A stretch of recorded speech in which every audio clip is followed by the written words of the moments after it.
오늘은 대한민국 임시정부가 수립된 지 꼭 100년이 되는 날이죠. 1919년 4월 11일에 의미를 짚어보겠습니다. 독립운동가 우당 이회영 선생의 손자로 백범, 김구 선생 등 상해 임시정부 사람들 속에서 나고 자란 분입니다. 대한민국 임시정부 기념관 그 건립을 준비 중인 건립추진위원회 이종찬 위원장 연결하겠습니다. 위원장님. 예, 안녕하셨어요. 예, 안녕하십니까. 네. 예, 오늘 굉장히 바쁘실 텐데 저희 인터뷰 응해 주셔서 일단 감사하다는 말씀 드리고요. 아, 감사합니다. 예. 네. 자, 100년을 맞이한 소회가 누구보다 남다를 것 같은데 어떻습니까? 아, 정말 남다르게 감회가 깊습니다. 예. 왜냐하면 오늘이 우리 임시정부 생일날 아닙니까? 예. 100년 전 이 시간에는 이미 대한민국 국호가 결정이 되었죠. 예. 예, 오전 10시에 회의가 끝났으니까 국호가 결정이 되었고 헌장의 1조에 민주공화제로 한다는 것이 분명하게 명시가 되었죠. 우리가 군주국에서 이제 민주국으로 첫 발을 내딘 날이라고 생각합니다. 예. 그래서 참 뭐라고 이 감동을 표현할 길이 없습니다. 예. 예, 자, 정말 감동스럽습니다. 예. 위원장님 상해에서 태어나셨고 독립운동가들 사이에서 그분들의 투쟁을 지켜보면서 자라셨는데 혹시 기억나는 거 있습니까? 뭐 여러분 다 기억나죠. 예, 물론 예. 제가 나이가 어렸으니까 10살밖에 안 된 나이에 저 무슨 정치적인 무슨 얘기들 이런 것은 뭐 제가 기억이가 예. 어렵고요. 예. 다만 그분들이 앉아서 하시는 이 말씀이 예. 사적인 대담보다는 어떻게 나라를 만드느냐 그런 네이션 빌딩에 대한 대화를 많이 하시는 것 같은 생각이 지금 확 들어요. 예. 그러니까 그런 분들의 고민은 어떻게 나라를 건설할 것이냐. 예. 독립운동의 이제 첫 단계는 이루어졌는데 해방이 예. 됐으니까 2단계는 어떻게 이거 해야 되느냐 하는 고민들을 많이 하신 걸로 저는 기억합니다. 예. 늘 나라 생각만 하셨군요. 네네. 그러니까 그분들의 말씀, 대화가 저에게는, 항상 이렇게 뭐 공적인 것, 역사적인 것, 이런 대화가 많았던 걸로 생각합니다. 예. 근데 네. 당시 임시정부가 참 힘들었습니다. 여기저기 옮겨 다니기도 하고요. 네네. 일제 핍박도 있었습니다만 경제적 문제도 상당히 있었는데. 네. 혹시 그런 그런 기억들은 나십니까? 배를 골았다든가 이런 것들. 저희 삶 자체가요. 예. 그 해방되기 전에는 저희 삶 자체가 정말 어려웠던 삶을 살았거든요. 예. 저희 아버지는 항상 도망 다니셨고, 예. 저희 집은 항상 감시 속에 있었기 때문에, 예. 그것도 상해 프랑스족에 아주 슬람 같은 데서 살았으니까요. 예. 저희들은 굉장히 그 삶 자체가 어려웠습니다. 예. 그렇기 때문에 해방이 되고 나서는 마치 우리 조국으로 돌아오면은 금시 발복할 것처럼 생각이 됐었어요. 예. 네, 그런 감동스러운 시간을 보냈었습니다. 예. 네. 늘 어려웠다고 말씀하시지만은 우당 형제들이 독립운동 하기 전에는 상당히 거부였지 않습니까? 근데 그 많던 재산 다 독립운동 한다고 그렇게 썼으니까. 그런데 이제 그것은 우리 할아버지들이 누렸던 것이고 또 그분들이 다 처분한 것이고 예. 저희들은 사실은 그 근처에도 가보질 못한 사람들입니다. 예. 혹시 그 할아버지가 재산 처분하지 말고 우리한테 좀 남겨줬으면 어땠을까 이런 생각 안 해보셨어요? 지난번에 명동에 우리 옛날 우리 할아버지가 태어난 곳이 지금 명동의 YWCA 거기 장소 아닙니까? 예. 거기다 이제 표지석을 하나 세웠어요. 예. 이제 우당 육형제의 생가터라고 해서요. 예. 그래서 그 표지석 세우는 날 저희들이 뭐 간단한 예식을 치렀는데 어떤 정치인이 저한테 와서 농담으로 얘기를 하더군요. 예. 이걸 다 바치지 말고 100분의 1이면 남겨두고 괜찮다는 예. 그런 생각을 옆에서는 했는데 저희들은 뭐 감히 그런 생각도 못했습니다. 못했고 그렇습니다. 예. 자, 뭐 기쁜 날인데 이런 질문을 드려서 좀 그렇습니다만은 여전히 보수 일각에서는 48년 8월 15일이 건국절이다. 네. 이렇게 하면서 임시정부의 의미를 좀 퇴색시키는 시도가 있거든요. 어떻게 생각하십니까? 저는 말이죠. 예. 그분들이 이제 껄핏하면 이승만 대통령을 건국 대통령이라고 이렇게 48년 건국 대통령이라고 내세우는데요. 예. 이승만 대통령의 뜻을 또 모르는 사람들 같아요. 이승만 대통령 자신이 그런 생각을 안 했습니다. 예. 재헌국회 때요. 재헌국회 개원식 날 이승만 대통령이 사실 그 당시에 초대 국회의장이었습니다. 예. 그 의장으로서의 개회사에 어떤 말씀을 하셨느냐면 오늘이 세운 우리 민국은 29년 만에 임시정부가 정식정부로 부활하는 날이다. 예. 그렇게 말씀을 하셨어요. 예. 그 얘기는 뭐냐면 이미 대한민국이라는 국호는 1919년서부터 써왔다. 예. 그 당시에는 임시정부였지만 오늘 이제 정식정부가 되는 것이다.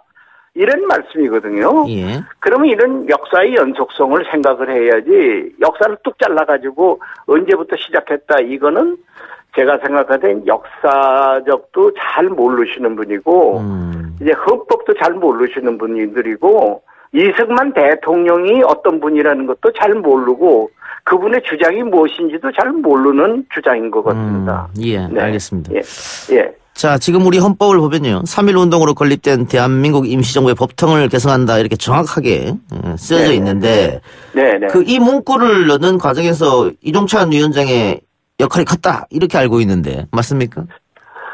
제가 좀 역할을 좀 했습니다. 예. 뭐냐 하면은 재헌국회 때는 아까도 얘기한 것처럼 부활이라는 이런 좀 이렇게 막연한 얘기를 했었어요.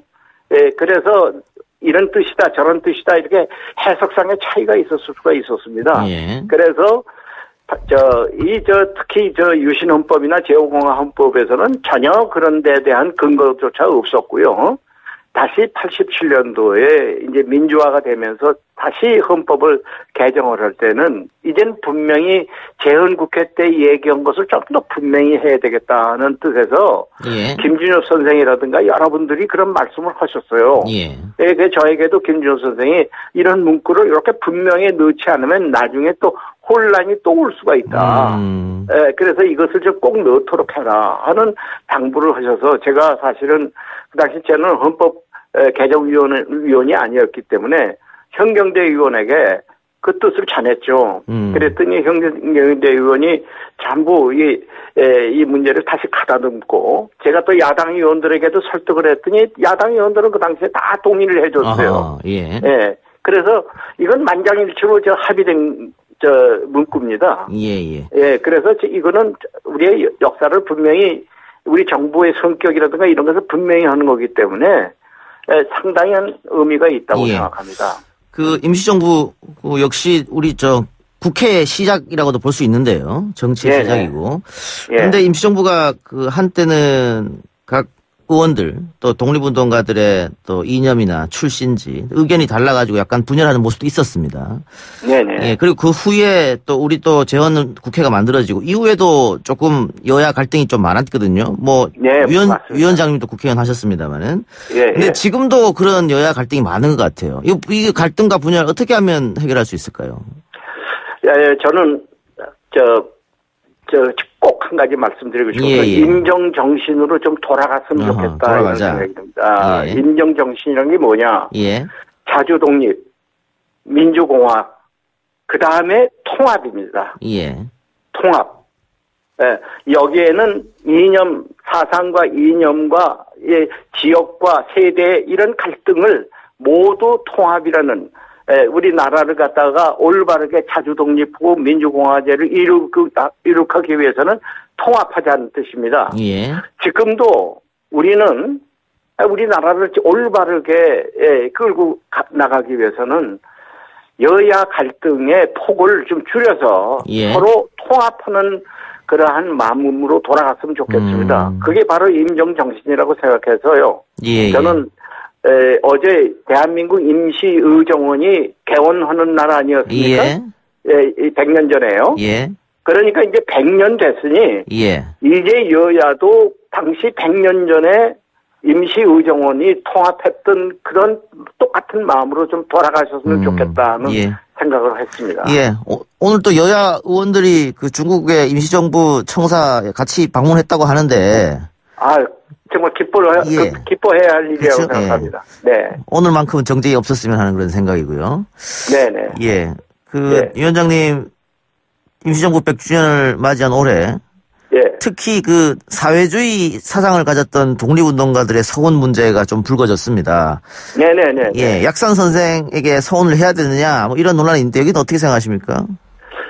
저는 서훈은 좀 빠르다고 생각합니다. 예. 아직도 우리가 이런 통일 시대에까지 접어들지 않았기 때문에 예. 이거는 서훈까지는 저는 기대하지 않습니다. 예. 다만 그분의 역사적인 기록, 역사적인 성과, 항일 투쟁은 이것은 우리가 온전하게 좀 정리를 해놓을 필요가 있습니다. 특히 약산의 경우는요, 그 양반이 여기서도 사실은 일제 때 그냥 현상금이 제일 많이 붙은 분입니다. 예. 그리고 일생을 정말 항일 투쟁을 위해서 몸담아서 싸웠던 분입니다. 예. 해방정국에서 그 양반이 여기서 견디질 못하고 오히려 노독수리한테도 그냥 고난을 당하는 그런 수모를 당하고 친일 경찰 그래갖고 월북을 해서 거기서도 또한 중국 장개석 정부의 스파이라고 몰려가지고 또 말하자면 숙청을 당하고 그러면 일생을 독립투쟁을 위해서 싸웠던 분인데 여기서도 자리 못 잡고 저기서도 말하자면 숙청을 당하고 한다면은 그분의 영혼은 누가 과연 위로를 해줘야 되겠느냐. 이런 생각을 하면서 역사를 정리해서 그분의 그 상일 투쟁에 했던 그 정열이다 이런 거는 좀 위로해 줄 수 있는 그런 뭔가 근거는 좀 이번에 남기자. 알겠습니다. 우리 임시정부 기념관에는 그렇게 기록을 해놓자. 이런 뜻입니다. 알겠습니다. 그러니까는 그 서훈은 안 되더라도 역사적 공은 올바르게 기록하고 또 자란 아이들에게 가르치자 이런 입장이시네요. 그렇습니다. 네. 한때는 그 약산이라는 이름조차 거론 못했던 시절이 있었으니까요. 네, 그렇습니다. 그러면은 이 문제는 어떨까요? 저 얼마 안 남았는데 6월 6일입니다. 역시 반민특위 습격 사건이 있었던 날이거든요. 그러니까 당시에 반민특위가 해체되면서 우리는 그 민족 반역자들을 처단할 수 있는 기회를 날려버렸다. 이렇게 많은 역사학자들이 주장하는데 위원장님 독립운동가 후손의 입장으로서 친일파 청산 문제 관련해서는 어떻습니까? 아직도 좀 아쉬움이 남는다 이런 입장이십니까? 어떻습니까? 아쉬움이 남습니다. 그 당시에 반민특위를 제대로 했으면은 오늘날 많은 것을 청산할 수 있었을 텐데 많은 것을 숙제로 남아서 이제 와서 우리가 다시 과거사 정리하는 뜻에서 이런 일을 자꾸 쳐들고 나온 것은 우리의 선배들이 그 일을 제대로 안 해서 우리가 이 문제를 처리할 수밖에 없는 것이 됐는데요. 지금도 친일파 적폐 청산 이런 문제를 대통령이 얘기할 정도로 아직도 남아 있다면 그건 비극이라고 생각합니다. 그래서 저는 이것은 참으로 그 당시에 정말 우리에게 너무 많은 것을 청산하지 못했다고 조금 생각하고 있습니다. 100년 전 임정 요인들은 당연히 독립을 최고의 꿈과 이상으로 꿈꿨을 테고요. 그런데 그 이후로 독립이 됐습니다만 나라가 또 반쪽이 됐습니다. 분단이 됐고요. 그래서 백범 선생도 항상 통일을 꿈꿨을 텐데 그 새로운 100년, 앞으로 다가올 새로운 100년은 어떻습니까? 백범과 임정 요인들이 꿈꾸던 그런 나라로 갈 수 있겠습니까? 통일을 비롯해서? 사실은 백범 선생 혼자만 생각했다는 것은 아니고 그 당시 임정에 참여했던 모든 분들의 꿈, 그것이 이제 건국 강령이라는 걸로 압축이 됐었죠. 그런데 그 건국 강령이라는 것으로 비춰볼 때 오늘날 얼마나 그 건국 강령에 충실했느냐 하면 한번 또 우리가 반성을 해볼 필요가 있죠. 또 건국 강령이 너무 많은 것을 이루려고 했던 욕심난 부분도 있습니다. 그러나 우리가 그를 향해서 좀 가고 있다. 저는 그렇게 낙관을 하고 있습니다. 특히 저 근래 우리나라가 인구 5천만 명 되는 사이즈에서 개인당 소득이 3만 달러를 이룩했다는 것은 대한민국이 하나의 기적을 이룬 것이다. 이렇게 네. 평가를 하고 있거든요. 예. 저는 이 문제에 관해서 굉장히 저는 참 우리가 그동안에 많은 것을 했구나 하는 예. 것을 생각하고 싶습니다. 예, 알겠습니다. 좀 더 이제 100주년은 좀 더 속도감 있게 더 발전시켜야 되겠죠. 예. 네. 자, 위원장님 지금 임시정부 기념관 건립은 어떻게 준비됩니까? 예, 건국 건립 이제 설계가 겨우 이제 끝나갑니다. 예. 이제 조금 있으면 이제 시공사를 결정하고 이제 들어갈 텐데요.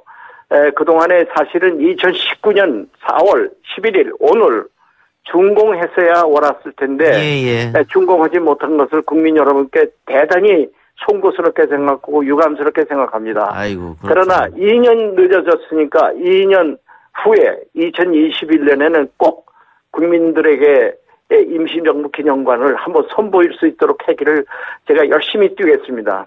예, 알겠습니다. 마지막으로 위원장님, 우리 자라나는 어린 세대들에게 한마디 해주시죠. 네, 여러분 젊은 세대들에게 꼭 제가 하고 싶은 말은 이겁니다. 1919년 4월 10일 29명의 초기 임시정부 의정원이 탄생했습니다. 그 의정원의 주축이 뭐냐? 2030 세대입니다. 우리 국호를 결정하고 헌장을 만드는 것이 전부 2030 세대에서 다 만들었습니다. 예. 그러니까 젊은이들에게 제가 꼭 당부하고 싶은 것은 지금 우리는 어른들만 따라가는 세대가 아니라 우리들도 뭔가 만들어질 수 있는 세대라는 것을 항상 생각하고 많은 역할을 해주시기를 바랍니다. 위원장님 오늘 인터뷰 감사합니다. 감사합니다. 예, 고맙습니다. 지금까지 대한민국 임시정부 기념관 건립추진위원회 이종찬 위원장이었습니다.